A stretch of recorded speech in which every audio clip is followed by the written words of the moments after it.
দেখেন বন্ধুরা, আমার বাপ আইছে বড়টা, সে ঘুমটুম বাদ দিয়া দোকানে চলে আসছে। আমি দোকানে আসছি, সে দোকানে চলে আসছে। আইসা দেখেন কই বইছে,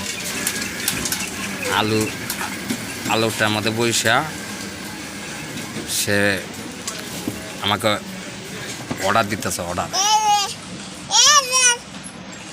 ঠিক আছে, তাকে মজা দিতাম।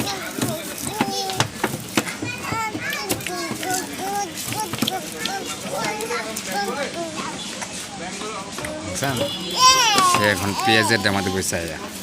দেখেন, সে এখন পেঁয়াজ নিয়ে খেলা করতেছে। কি করব বলেন?